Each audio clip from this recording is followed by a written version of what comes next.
ಎಲ್ರಿಗೂ ನಮಸ್ಕಾರ. ಎಲ್ಲರೂ ಹೇಗಿದ್ದೀರಾ? ಐ ಹೋಪ್ ಎಲ್ಲರೂ ಚೆನ್ನಾಗಿದ್ದೀರಾ ಅಂತ ಇವತ್ತಿನ ವ್ಲಾಗ್ನ ಸ್ಟಾರ್ಟ್ ಮಾಡ್ತಾ ಇದ್ದೀನಿ. ಇನ್ನು ತುಂಬ ದಿನ ಆಗಿತ್ತು ವ್ಲಾಗ್ನ ಮಾಡಿ. ವೀಡಿಯೋಸ್ ಕೂಡ ಯಾವುದೂ ಮಾಡಿರಲಿಲ್ಲ. ಸೊ ಹಾಗಾಗಿ ಹಬ್ಬದ ವ್ಲಾಗ್ನೂ ಸಹ ಹಾಕಲಿಲ್ಲ. ನಾವು ಹಳ್ಳೀಲಿ ಹಬ್ಬ ಮಾಡಿದ್ದು, ಹೀಗಾಗಿ ಅಲ್ಲಿ ಹಬ್ಬದ ಬ್ಯುಸಿನಲ್ಲಿ ಮೊಬೈಲು ವೀಡಿಯೋಸ್ ಮಾಡ್ಕೊಳ್ಳೋಕ್ಕೆ ಆಗಲಿಲ್ಲ. ಸೊ ಇದು ಸಂಡೇ ವ್ಲಾಗು. ನಾನು ಊರಿಂದ ಸ್ವಲ್ಪ ಹೂರಣ ಮಿಕ್ಕಿತ್ತು ಅಂತೇಳ್ಬಿಟ್ಟು ತೊಗೊಂಡು ಬಂದಿದ್ದೆ. ಹೀಗಾಗಿ ಇವತ್ತು ಒಬ್ಬಟ್ಟನ್ನ ಮಾಡ್ಕೊಳ್ಳೋಣ ಅಂತೇಳ್ಬಿಟ್ಟು ಒಬ್ಬಟ್ಟನ್ನ ಮಾಡ್ಕೋತಾ ಇದ್ದೀನಿ ಸಂಡೇ. ಈಗ ನೋಡಿ ನಾನು ಈ ಥರ ಹಿಟ್ಟನ್ನ ಕಲಸಿಟ್ಕೊಂಡು ಅದನ್ನು ಈ ಥರ ಕವರ್ ಮೇಲೆ ಟ್ರಾನ್ಸ್ಪರೆಂಟ್ ಕವರ್ ಮೇಲೆ ಇಟ್ಬಿಟ್ಟು ಈ ಥರ ಹೊತ್ಕೊಳ್ಳೋದ್ರಿಂದ ನಾವು ಎಷ್ಟು ತೆಳ್ಳಗೆ ಬೇಕಾದ್ರೂ ಇದನ್ನು ಒಬ್ಬಟ್ಟನ್ನ ಮಾಡ್ಕೋಬೋದು. ನನಗಂತೂ ತುಂಬ ಒಬ್ಬಟ್ಟು ಮಾಡಬೇಕು ಅಂದರೆ ತುಂಬ ಇಷ್ಟ. ಅಂದರೆ ಮೊದಲು ಮಾಡ್ತೀವಲ್ಲ ಹೂರಣ ತಯಾರು ಮಾಡೋದು ಅದೆಲ್ಲ ಅಲ್ಲ, ಬರೀ ಈ ಥರ ಒತ್ತಿ ಬೇಯಿಸೋದು ಅಂದರೆ ತುಂಬಾ ಇಷ್ಟ ನನಗೆ. ಎಷ್ಟು ಬೇಕಾದರೂ ನಾನು ಈ ಥರ ಕೊಟ್ಟಾಗ ಎಷ್ಟು ಬೇಕಾದರೂ ಮಾಡ್ತೀನಿ. ಇನ್ನು ಊರಲ್ಲೂ ಸಹ ನಾನೇ ಎಲ್ಲ ಮಾಡಿದ್ದೆ ಒಬ್ಬಟ್ಟನ್ನ. ಮನೇಲೆಲ್ಲ ರೆಡಿ ಮಾಡಿಟ್ಟಿದ್ರು, ಹೂರಣ ಮತ್ತು ಕನಕ ಎಲ್ಲ ಕಲಸಿಟ್ಟಿದ್ರು. ಈ ಥರ ನಾನೇ ಮಾಡಿದ್ದೆ. ನೋಡಿ ಎಷ್ಟು ಚೆನ್ನಾಗಿ, ತುಂಬ ಚೆನ್ನಾಗಿ ಬರುತ್ತೆ ಈ ಥರ ಎರಡು ಟ್ರಾನ್ಸ್ಪರೆಂಟ್ ಕವರ್ನ ಹಾಕಿ ಮಾಡೋದ್ರಿಂದ. ಇನ್ನು ಕೆಲವರು ಬಾಳೆ ಎಲೆಯಲ್ಲೂ ಮಾಡ್ತಾರೆ, ಬಟ್ ನಮಗೆಲ್ಲ ಅದೆಲ್ಲ ಅಡ್ಜಸ್ಟ್ ಆಗೋಲ್ಲ. ನಮಗೇನಿದ್ರು ಈ ಥರ ಕವರ್ ಮೇಲೆ ಹಾಕ್ಕೊಂಡು ಅದ್ರ ಮೇಲೆ ಇನ್ನೊಂದು ಕವರ್ನ ಹಾಕಿ ಈ ಥರ ಪ್ರೆಸ್ ಮಾಡೋದ್ರಿಂದ ನಾವು ಒಬ್ಬಟ್ಟನ್ನ ಎಷ್ಟು ತೆಳ್ಳಗೆ ಬೇಕಾದರೂ ನಾವು ಮಾಡ್ಕೋಬೋದು. ಇನ್ನು ಇಲ್ಲಿ ನಾನು ಇವಾಗ ಮಾಡ್ಕೋತಾ ಇದ್ದೀನಿ. ಮಾಡಿಕೊಂಡು ಇನ್ನು ಬೇಯಿಸ್ಕೋತಾ ಇದ್ದೀನಿ. ಯಾರೆಲ್ಲ ನನ್ನ ವೀಡಿಯೋನ ಫಸ್ಟ್ ಟೈಮ್ ನೋಡ್ತಾ ಇದ್ದೀರಾ ಪ್ಲೀಸ್ ಸಬ್ಸ್ಕ್ರೈಬ್ ಮಾಡ್ಕೊಂಡು ನೋಡಿ, ಹಾಗೆ ಹೊಸಬ್ರಿಗೆ ಸಪೋರ್ಟ್ ಮಾಡಿ. ಹಾಗೆ ಇಷ್ಟ ಆದರೆ ಒಂದು ಲೈಕ್ ಕೊಡೋದನ್ನು ಮರಿಬೇಡಿ. ಹಾಗೆ ಫ್ರೆಂಡ್ಸ್ ಆ್ಯಂಡ್ ಫ್ಯಾಮಿಲಿ ಶೇರ್ ಮಾಡಿ ಅಂತ ಕೇಳ್ಕೊತೀನಿ. ಪ್ಲೀಸ್ ದಯವಿಟ್ಟು ಇನ್ನು ಒಳ್ಳೆ ರೆಸಿಪಿಗಳನ್ನು ಹಾಕೋದಕ್ಕೆ ಟ್ರೈ ಮಾಡ್ತೀನಿ. ಇನ್ನು ಮುಂದೆ ರೆಗ್ಯುಲರಾಗಿ ಹಾಕೋದಕ್ಕೆ ಟ್ರೈ ಮಾಡ್ತೀನಿ. ದಯವಿಟ್ಟು ವಿಡಿಯೋನ ನೋಡಿ ಸಪೋರ್ಟ್ ಮಾಡಿ ಅಂತ ಕೇಳ್ಕೊತೀನಿ. ನೋಡಿ ಇಲ್ಲಿ ಹಂಚ್ ಮೇಲೆ ಹಾಕಿದ್ದೀನಿ. ತುಂಬ ಚೆನ್ನಾಗಿ ಬರುತ್ತೆ ಒಬ್ಬಟ್ಟು ಅನ್ನೋದು. ಅಂದರೆ ಅದು ಕನಕ ಮೈದಾ ಹಿಟ್ಟಿಂದು ಕಲಸಿರ್ತೀವಲ್ವ, ಅದನ್ನು ಸ್ವಲ್ಪ ತುಂಬ 1 ಅವರ್ ಬಿಡಬೇಕಾಗುತ್ತೆ ನೆನೆಯೋದಕ್ಕೆ. ಆವಾಗ ತುಂಬ ಚೆನ್ನಾಗಿ ಬರುತ್ತೆ ಒಬ್ಬಟ್ಟು ಅನ್ನೋದು. ಇಲ್ಲಾಂದರೆ ಗಟ್ಟಿ ಇದ್ದರೆ, ಕನಕ ಗಟ್ಟಿಯಾಗಿದ್ದರೆ ಒಬ್ಬಟ್ಟು ಸರಿಯಾಗಿ ಬರಲ್ಲ. ಹಾಗಾಗಿ ನೋಡ್ತಾ ಇರ್ಬೋದು ಇಲ್ಲಿ ಬೇಯಿಸ್ತಾ ಇದ್ದೀನಿ. ತುಂಬ ಚೆನ್ನಾಗಿ ಬರುತ್ತೆ ಒಬ್ಬಟ್ಟು ಅನ್ನೋದು. ನೀವೆಲ್ಲ ಹೇಗೆ ಹಬ್ಬ ಮಾಡಿದ್ರಿ ಅನ್ನೋದನ್ನು ದಯವಿಟ್ಟು ಕಮೆಂಟ್ ಮೂಲಕ ತಿಳಿಸಿ. ಹಾಗೆ ಎಲ್ಲೂ ಸ್ಕಿಪ್ ಮಾಡದೆ ನೋಡಿ ವಿಡಿಯೋನ ಅಂತ ಕೇಳ್ಕೊತೀನಿ. ಇನ್ನು ಇದಂತೂ ಇನ್ನು ಸಂಡೇ ತುಂಬ ಲೇಟಾಗಿ ಎದ್ದಿದ್ವಿ. ಹಾಗಾಗಿ ಆದ್ರೂ ಪರವಾಗಿಲ್ಲ, ಇನ್ನು ವೇಸ್ಟ್ ಆಗಿಬಿಡುತ್ತೆ ಅಂತ ಸಂಡೇ ಇನ್ನೇನು ಕೆಲಸ ಇರೋಲ್ಲ ಅಂತ ಹೇಳ್ಬಿಟ್ಟು ಲೇಟಾದರೂ ಪರವಾಗಿಲ್ಲ ಅಂತ ಹೇಳ್ಬಿಟ್ಟು ಒಬ್ಬಟ್ಟನ್ನ ಮಾಡ್ಕೊತಾ ಇದ್ದೆ. ನೋಡಿ ಎಷ್ಟು ಚೆನ್ನಾಗಿ ಬಂದಿದೆ ಒಬ್ಬಟ್ಟು ಅನ್ನೋದು. ಇನ್ನು ಮೊದಲೇದಲ್ವ, ಸ್ವಲ್ಪ ತೆಗೆಯುವಾಗ ಸ್ವಲ್ಪ ಇದಾಯಿತು.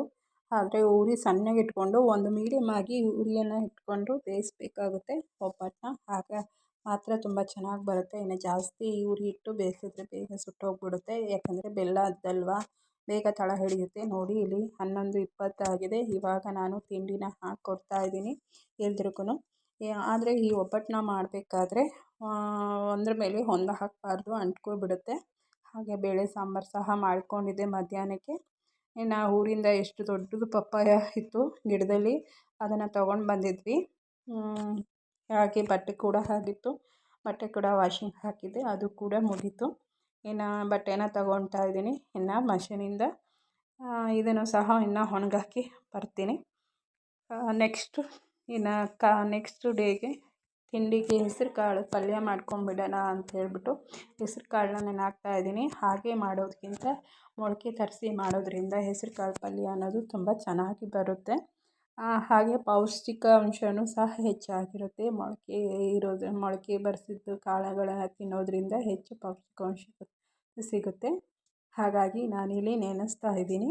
ನೆನೆಸ್ಬಿಟ್ಟು ಇದನ್ನು ಒಂದು ಪ್ಲೇಟ್ ಮುಚ್ಚಿ ಬಿಡ್ತೀನಿ.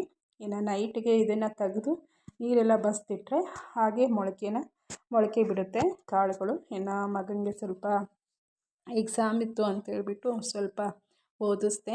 ಇವತ್ತಂತೂ ಫುಲ್ಲು ಲೇಸಿ ಡೇ ಆಗಿತ್ತು, ಯಾಕಂದರೆ ಎದ್ದಿದ್ದು ಲೇಟು, ತಿಂಡಿ ತಿಂದಿದ್ದು ಲೇಟು, ಮಧ್ಯಾಹ್ನ ಊಟ ಮಾಡಿದ್ದೂ ಲೇಟೇ. ಹಾಗಾಗಿ ಇನ್ನು ಎಕ್ಸಾಮ್ ಇತ್ತು, ಅದನ್ನಂತೂ ಬಿಡೋಕ್ಕಾಗಲ್ವಲ್ಲ. ಸೊ ಹಾಗಾಗಿ ಸ್ವಲ್ಪ ಹೊತ್ತು ಓದಿಸ್ದೆ ಅವನಿಗೆ. ಒಂದು 1 ಅವರ್ ಓದಿಸ್ದೆ ಅಷ್ಟೇ. ಇನ್ನು ಜಾಸ್ತಿ ಹೊತ್ತೂ ಅವ್ನು ಕೂತ್ಕೊಳ್ಳಲ್ಲ ಓದೋದಕ್ಕೆ. ಹಾಗಾಗಿ ಸ್ವಲ್ಪ ಓದಿಸಿ ಹಾಗೆ ಸ್ವಲ್ಪ ಬರೆಸ್ದೆ ಕೂಡ. ಇನ್ನು ನೆಕ್ಸ್ಟು ಇನ್ನು ಪಪ್ಪಾಯ ಇತ್ತಲ್ವ, ಅದನ್ನು ಇನ್ನು ಸಂಜೆಗೆ ಇದನ್ನು ಹಚ್ಚಿ ಒಂದು ಅರ್ಧದಷ್ಟು ಹಚ್ಬಿಟ್ಟು ಕೊಡ್ತಾಯಿದ್ದೀನಿ. ಈಗ ನಾನು ಇನ್ನು ಜಾಸ್ತಿ ಹಾಕಲಿಲ್ಲ, ಇದನ್ನು ಒಂದು ಅರ್ಧದಷ್ಟು ತೆಗೆದಿಟ್ಟು ಇನ್ನೊಂದು ಅರ್ಧದಷ್ಟು ಮಾತ್ರ ತಿಂದ್ಕೊಂಡ್ವಿ. ಇನ್ನು ನೆಕ್ಸ್ಟ್ ಮಂಡೇ ಮಾರ್ನಿಂಗಿನ ಹೆಸರು ಕಾಳನ್ನ ನೆನೆಸಿಟ್ಟಿದ್ನಲ್ವ, ಅದನ್ನು ಪಲ್ಯ ಮಾಡಿಕೊಂಡು ಚಪಾತಿ ಮಾಡ್ಕೊಳ್ಳೋಣ ತಿಂಡಿಗೆ ಅಂತ ಇಲ್ಲಿ ಒಂದು ಬಾಣಲೆನ ಇಟ್ಕೊಂಡು ಸಾಸಿವೆ ಜೀರಿಗೆ ಹಾಗೆ ಈರುಳ್ಳಿನ ಹಚ್ಚಿಟ್ಕೊಂಡಿದ್ದೆ, ಅದನ್ನು ಸಹ ಹಾಕ್ಕೊಂಡು ಫ್ರೈ ಮಾಡ್ಕೊತಾ ಇದ್ದೀನಿ. ನೋಡಿ ಇಲ್ಲಿ ಕಾಳು ಎಷ್ಟು ಚೆನ್ನಾಗಿ ಮೊಳಕೆ ಬಂದಿದೆ. ನಾನು ಅದನ್ನು ಬಟ್ಟೆಲಿ ಕಟ್ಟಿರಲಿಲ್ಲ. ಇನ್ನು ಇಲ್ಲಿ ರುಚಿಗೆ ತಕ್ಕಷ್ಟು ಉಪ್ಪು ಹಾಗೆ ಖಾರದ ಪುಡಿನ ಸೇರಿಸ್ಕೊತಾ ಇದ್ದೀನಿ. ತುಂಬ ಈಸಿಯಾಗಿ ಮಾಡ್ಕೋಬೋದು ಹೆಸರು ಕಾಳು ಪಲ್ಯ. ಎಷ್ಟು ಸಿಂಪಲ್ ಆಗಿರುತ್ತೋ ಅಷ್ಟು ಟೇಸ್ಟಾಗಿ ಕೂಡ ಇರುತ್ತೆ. ನೋಡಿ ಎಷ್ಟು ಚೆನ್ನಾಗಿ ಬಂದಿದೆ. ಇನ್ನೊಂದು ಸರ್ತಿ ಸ್ವಲ್ಪ ತೊಳ್ಕೊಂಡ್ಬಿಟ್ಟು ಇದನ್ನು ಹಾಗೆ ನಾನು ಬೇಯಿಸ್ಕೊತೀನಿ. ಇನ್ನು ಇದಕ್ಕೆ ಮೊದಲೇ ನೆಂದಿರುತ್ತಲ್ಲ, ಜಾಸ್ತಿ ಹೊತ್ತು ಬೇಯಿಸೋವಂಥ ಅವಶ್ಯಕತೆ ಇರಲ್ಲ. ಹಾಗಾಗಿ ನಾನು ಬಾಣಲೆಯಲ್ಲೇ ಇದನ್ನು ಬೇಯಿಸ್ಕೊತಾ ಇದ್ದೀನಿ. ನೋಡಿ ಇಲ್ಲಿ ಹೇಗೆ ಒಂದು ಸ್ವಲ್ಪ ನೀರು ಹಾಕ್ಕೊಂಡು ಬೇಯಿಸ್ಕೋಬೇಕು. ಇನ್ನು ಇದಕ್ಕೆಲ್ಲ ಟೊಮಾಟೊ ಸೇರಿಸ್ಕೋಬೋದು, ಬಟ್ ನಾನು ಇಲ್ಲೇನೂ ಸೇರಿಸ್ಕೊಂಡಿಲ್ಲ. ನೋಡಿ ಆಯಿತು ಪಲ್ಯ. ಇನ್ನು ಚಪಾತಿ ಹಾಕಿ ಸರ್ವ್ ಮಾಡ್ತಾಯಿದ್ದೀನಿ.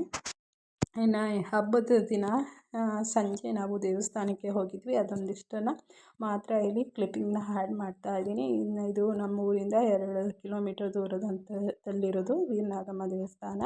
ನೋಡ್ತಾ ಇರ್ಬೋದು ಈ ದೇವಸ್ಥಾನ. ಇನ್ನು ನಾವು ಇಲ್ಲಿ ಕಾರ್ತಿಕ ಹಾಗೆ ಮತ್ತು ಯುಗಾದಿ ಮಾರನೇ ದಿನ ಇಲ್ಲಿ ಜಾತ್ರೆ ನಡೆಯುತ್ತೆ ತುಂಬ ಜೋರಾಗಿ.